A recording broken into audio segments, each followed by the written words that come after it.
Hello everyone, welcome to my YouTube channel, and the build continues on my 3000 GT VR4. It is winter, so it is really not very paint-friendly time, so I stopped working on the painting part of the car altogether, and I decided to build an engine for it. And I wanted to show you guys in this video things that you should be paying attention when you're buying used engine, whether it's wrecking yard or whether it's somebody you know that claims that the engine ran fine before they pulled it out of the car. Keep in mind, and then here is something that has been really bothering me when people go out there, especially younger kids I see, go out there and rant about the 3000 GT, how unreliable it is, and you know, there is a whole lot of dirt just, you know, said about these cars. I want to put things in perspective here. The youngest car of this kind that you can find is now 25 years old. The oldest one is, like my car, is built in 1991. So this car is over 30 years old. It's been around. Nobody ever generally maintained them properly. Maybe in the beginning when they were new, people were taking care of them, but by now this car has been through several people, and most of them are literally driven to the ground. So by the time you make this car reliable and address all the issues that arise throughout the years that people kept ignoring until the car finally stopped, you have to pretty much go through every system that makes this car run and drive and stop and steer and all those things that this car needs in order to operate properly. And here I'm gonna show you also, I bought another 3000 GT that was broken, again driven until it stopped, and I will show you here why. I was gonna take it apart, but it's a VR4, so I have a friend of mine, enthusiast, who is willing to actually put the money in, and I will do all the working to get this car back on the road. So back on the subject here, I purchased a wrecking yard engine. Of course, wrecking yard engines have like 3 months warranty, and of course at that point I'm well past the 3 months.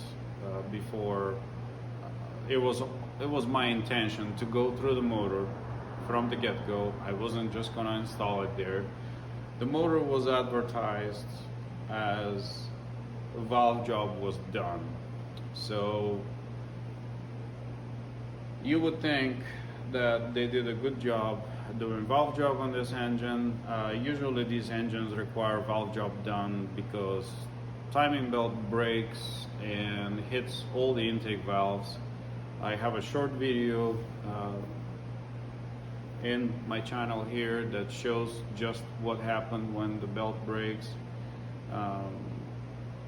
So actually the crankshaft that I'm using for my build has came out of that particular engine. So don't trust 30-year-old engine to be running just fine after you bought it from somebody who ran it, and you put it in your car and a month later that thing just, it's knocking, it's not working right, it doesn't have good compression. Now that reminds me that I wanted to bring the pistons here that I pulled out of this motor, so I can show you how caked up the piston rings are with the pistons, so that they were not moving, so you will not get much performance off of that engine. But anyway, enough chatter. I will just take you around. I've set up some things I like to show, things that I found when I tore apart the engine. And yeah, I don't have time to show the process of me building the motor, but I'm just gonna try to address all the things that you should be careful and pay attention when you're buying a used engine. So here is the block that I'm building. Actually, let's focus first on other things, and then I will get to the block. So here's the oil pan from this motor that I purchased from the wrecking yard that claimed it had valve job. You can see the pan got hit at some point, and they were trying to hammer the bottom down. Maybe this is what caused this, probably a little bit of engine starvation. But you can see this is the oil pickup. You can see how dented this is here. So at some point the oil pan was basically blocking this whole section of the oil pump screen and starving the engine of oil. And this is the oil pump, which I'm gonna take apart and see what it looks inside. That's the first thing. Always open the oil pump and see what it looks like. If it's all scored in there, either buy a replacement or buy a good used one, but you should start with that. We need to have good oil pressure on any engine, especially a turbocharged one that requires good lubrication for the turbochargers. Here is what the main bearings look like. As you can see, quite a bit of wear. These are the bearings that go in the girdle, and these are the bearings that go on the block. I mean, if you look at this bearing right here, let's see. If you look at this bearing right here, this bearing was clamped onto the crankshaft, and you can see it's starting. Look how much wider this one is compared to this one. This one is just starting to clamp. It lost its shape. It doesn't retain its shape anymore. So had I put this motor into my car, hey, you had a valve job done. This wouldn't have lasted long and probably wouldn't make noise, knocking noise. So this is for the crankshaft main bearings. I want to show you the crankshaft. Now, despite everything, the crankshaft actually survived. There's not no scoring of any kind. Maybe it can take a little bit of a polishing, but I will use this crankshaft for the other car's engine. And the other thing I wanted to show here is also on the cylinder head, and there it is. They said that this car had valve job done, right? This engine had valve job done, and as you can see that they machined this head, went to machine shop. Obviously, it had been resurfaced, and at that point I decided that okay, the head at least been machined. I don't need to pay machine shop to deal with the head, and I didn't like the valves they put in. They put some cheap valves that didn't look something that I would like to use in my performance builds. So I bought new valves, and I was lapping the valves. I actually went through and lapped all the valves, which didn't take much. Before we get into valve lapping, I just want to show you here what actually happened once the intake valves hit the pistons and bent. They actually end up cracking the guides, and you can see right against the red dot mark on the guide there's a little crack. Pretty much all of them. This one is very obvious. Let's see here.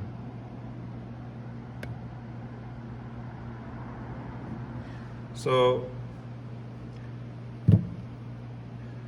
anyway, all these guides have to be replaced. Again, this was advertised from the wrecking yard, valve job was done, the head went to machine shop, and they put new valves, but they didn't replace the guides. They left them all cracked guides. Actually, on the other cylinder head, the one guide is cracked in 2 places, and there is a chunk of metal. These are cast iron guides. There's a chunk of metal that it's just ready to fall off. So what that does to your brand new build per se, you spent all this time, you didn't see this. So this is kind of the point of this video, is just be alert, expect everything from from a car that it's that old, it's been around, and they had things happen to it. So I'm glad I cut that, and I have replacement guides, and now my goal is not to bring this to the machine shop. I will press out the guides myself. I will see how that works out. There will be a video just on the cylinder head once I go through it and see what I'm going to do. Now, I see a lot of people flip the valve upside down and just bang with a hammer to take the guys out. That is very it's never a good thing to hammer something out of a cylinder head. You can gouge, especially aluminum. Aluminum is a soft metal. You have to use some kind of a press tool, a more intelligent way of removing these things out of here instead of hitting with a hammer and bending ever. So this is a bolt. These are what on your regular Volkswagen Audi V6 engine, these are what holds the timing chain tensioners together.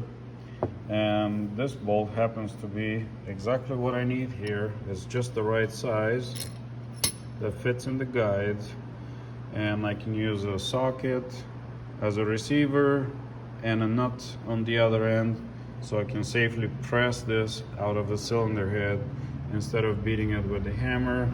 Now, with that being said, I'm gonna take this cylinder head outside and pressure wash it. The intake side is fine, but of course I'm going to replace the exhaust side as well. They're not cracked, but I just want to refresh the guides, and the replacement guides are also bronze guides instead of cast iron, which has different qualities. So here this has to be washed properly, because I don't want to be dragging any carbon buildup across the bore of the guide and score it or do any damage to it. A little bit of heat maybe, just to loosen up things, and yeah, hopefully when I press the new guides in, and I will check again with how the valves will sit on the seat. If there is too much of a difference or variance, then I will have no choice, but I will have to bring the cylinder head to a machine shop, and they will have to recut here the valve seat. So, other thing for valve lapping,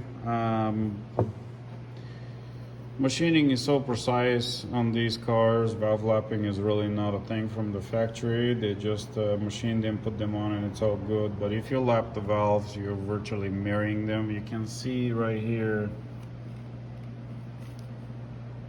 this bit is where the valve has been lapped for the seat, and it just creates a much tighter seal. And if you have a little bit of a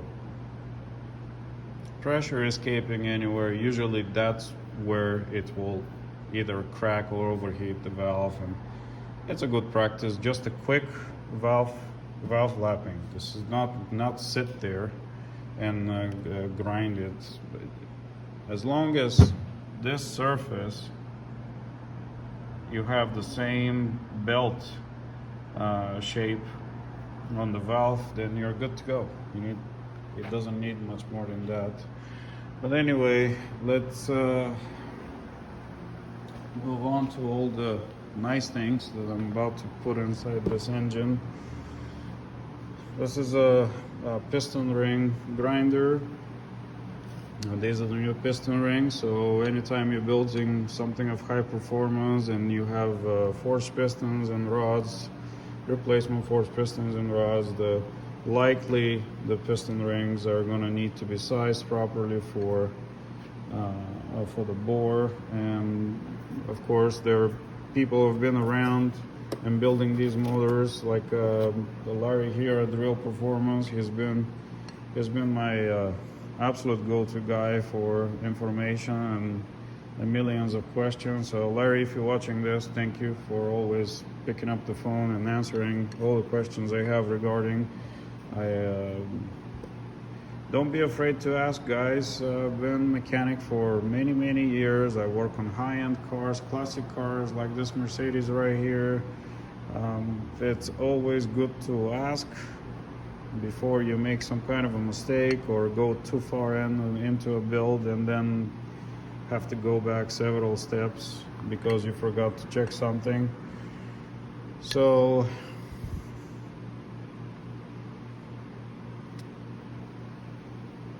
this piston ring file, now be careful with these. There is a lot of knockoffs out there. I managed to find this one. This one is made by Seal Power, and this is part number. If you guys find one of these, buy it. This guy was actually selling it with replacement wheels, so it was really nice that I managed to find it. I see the problem with the cheap Chinese knockoff ones is the wheel is not really true, kind of wobbles. We want to have a straight cut on the piston ring, not an even cut to where then the piston ring will not close properly together. So yeah, this is a new pickup tube. And yeah, things are getting really nice. It's almost a shame these things will never be seen. They're deep inside the engine. But here's the engine, and here are the things. I already checked the clearance on the main caps. I already torqued the girdle to spec, and I end up with a couple of thousandths clearance all across, which is pretty ideal from what I understand. Now here on the block, whenever you're going that far, you always have to remove this is the plug for the oil galley, and then this provides oil for all the main caps, and then there's a couple of ports that go up for the cylinder heads. Let me see if I can turn this over with my hand. I can show you something interesting. Come on. Okay. There we go. All right. You can see brand new machine work here. And I'm not a big fan of machining stuff that it doesn't need machining per se. Sometimes the blocks need to be decked if they're too damaged or have some corrosion issues and whatnot. So here we didn't deck the block. It's not necessary. You can see where it went across with a file. I guess he was checking if it's straight or not at the machine shop. But what I want to show you guys here is you can see right down there, there's a little jet right in the middle of the screen. These jets are very important for our cars. And once the block was done and I got it from machine shop, there was some flakes in there from the machining. So that's another thing to pay attention every time you're doing. Like, you need to have, this is the difference between your engine failing or lasting very long. Make sure you clean the heck out of this thing, and make sure there's no flakes or anything left behind after machining or after washing. Or so these jets are what sprays oil under the pistons, and they have little check valves on them. I already checked and make sure that those check valves are working properly. They're stay closed at idle RPM, and then when pressure arises, then they open at certain point to provide lubrication for the to cool off the pistons, basically. So by spraying a stream of oil. So what else can I show here? Another thing we did with Larry here is kind of a surface service for the crankshaft. Our forged crankshafts for these engines, they have these drilled ports. This is drilled from the factory to make a galley for lubrication, and then it has this ball bearing here, bolt that it's used to seal the hole, and then it's tapped in order to prevent this ball from backing off. So there is a lot of debris. It's a blind hole, and there's a lot of debris and kind of a gunk or a sludge that can build up behind this bowl, and usually stays there, but on some occasion there are things that can be dislodged from that blind cavity and end up in your crankshaft bearings, especially if you get this crankshaft out of a car that had a problem and you machine it. There will be likely bearing material that is trapped in that blind hole. So we want to open, there's 4 of them, so we want to open those and clean whatever is behind, and then that's exactly what I did with Larry. Larry actually did this for me. He has his way. Throughout the years, he figured out to get these balls out of the crankshaft and clean them up, clean the crankshaft up, and just put new balls in. Another thing,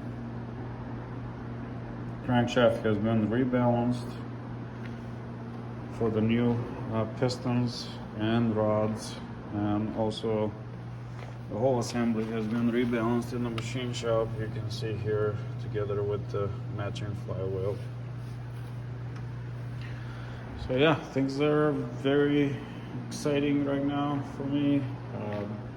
I know this is not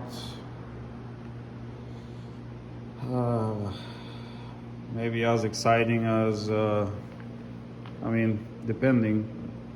Some people don't care about paint, some people just care about horsepower, but this video is for all the guys that care about horsepower and building engines of this kind. I personally am very excited about this. I wonder how far we can take this engine. Also, another thing, this crankshaft came again from a non-turbo car, and later on I realized that non-turbo car doesn't have this crank pin, so that's another thing you should pay attention to pin the crankshaft before actually I forgot about. I didn't know about it. I noticed it, and my crankshaft and everything was already in the machine shop. And in a way, thankfully, because when I dropped the block, he said it's gonna be about a month before I see it back, and thankfully he didn't machine it right away. So 2 weeks down the line, I figure out like, hey, the one crankshaft that I have here that came out of a turbocharged car, it has a pin, and from what I remember, mine didn't. So I got a pin from Larry and went and put it on before the crankshaft went for rebalancing. So yeah, so far so good. I think I addressed everything I needed to say about this. And I'm just gonna show you here real quick before I end this video. This is the engine that came out of this second project that I got myself into, and this is the engine that driven. I mean, I don't know how this guy didn't catch fire. You can see the car was driven until it basically stopped, and you can see how hot this plastic piece became. It actually started melting. I have never seen something like this. I don't know why would you, I mean, you have gauges. I'm sure the car was screaming at you to pull over, but basically this was driven to the ground. Everything is overheated, melted, damaged, and it had no compression. It was turning over like you have no spark plugs in the cylinders. There was also water inside with the oil. I don't know yet where that came from, but this is what the flywheel looked like. Completely burned. I don't understand if they were doing burnouts or what the heck was going on here, but sure is done. And just like that, it's next week. I wanted to include in this video the other cylinder head, which has the worst valve guide of them all. This one flat out has a piece of it that it's just ready to break off and fall down to the combustion chamber. This is catastrophic engine failure right here. This is just a disaster waiting to happen. I also wanted to show you guys the pistons. You can see how caked up everything is, carbon buildup alongside the piston rings. Let me see which one. It was one that was really bad. Yeah, it's this one right here. The other thing is the rod bearings that are completely wiped out. They are not to the point where they lost shape and start clamping onto the crankshaft, but they sure are worn out and need to be replaced. Also, another thing that is kind of engine specific to this engine, this is my first time rebuilding one of these engines. I've rebuilt many engines, but never one of these, and they're all the same, but they all have their specific differences that cannot be ignored. And here is something that I was not paying attention when I was taking this apart. Now this piston has orientation. The arrow is supposed to point to the front of the engine, and you can see the key for the rod bearings is toward my left as I'm looking at the front of the engine, or toward the front of the car as the engine sits in the engine bay. And they're all installed in that orientation, so things like that should not be ignored. There's usually a reason there it is. So there's the arrow and there's the key. So So there's another one, there's the arrow, and there's the key. The key is always to the left. Now, the other thing that I managed to do throughout the last week, I opened the oil pump, make sure the oil pump looks good. Thankfully, nothing is scored there, so the oil pump is very usable, and we'll just have to clean it and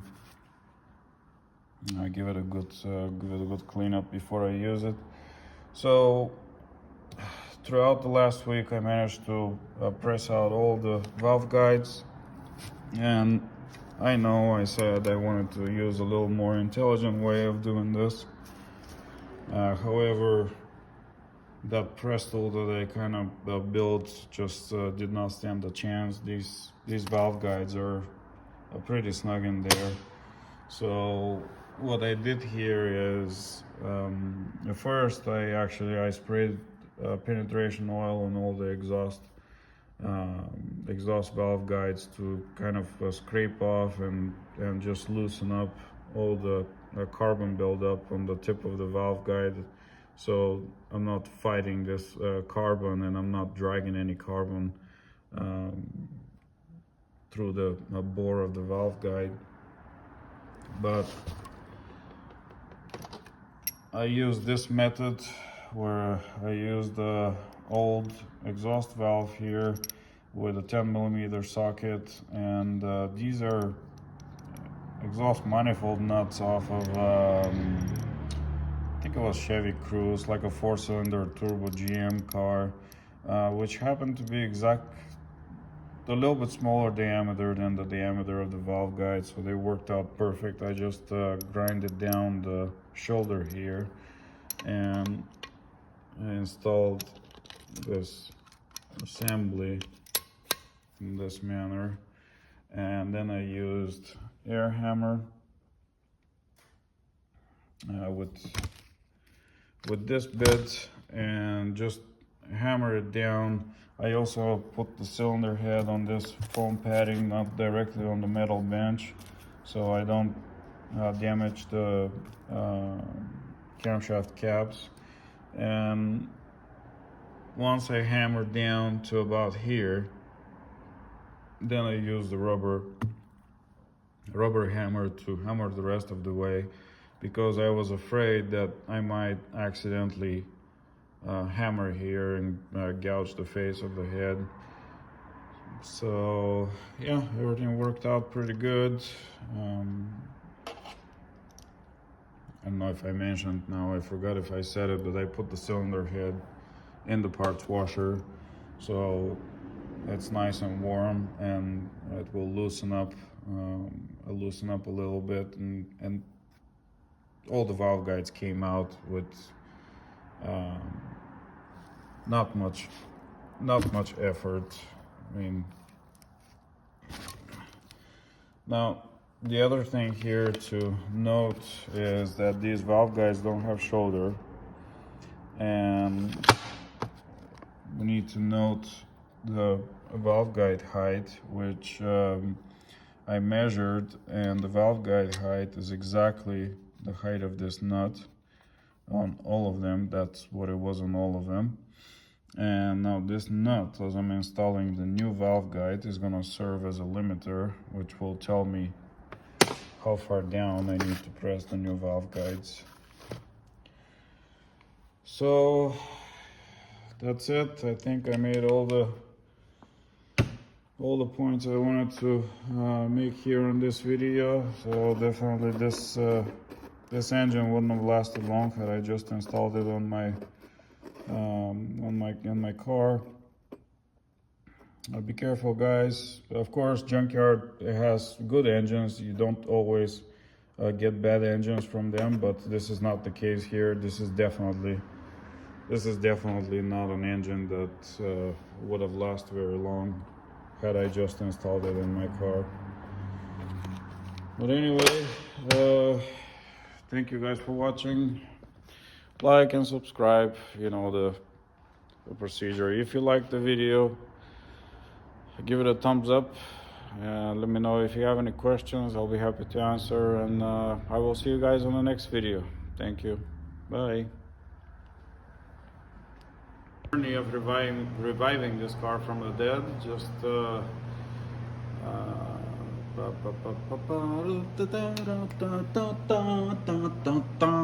3000 GT vr4 rejuvenation, resurrection. Last video I showed you guys how far along is the paint work.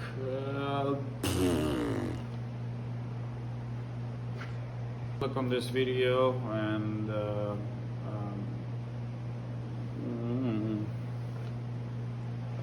fixing it, modifying it, and bringing it back to being a good, reliable, everyday car. God damn it! Fuck! This car along the way, and yeah. So yeah. Finalizing the painting for the year. The weather was, oh my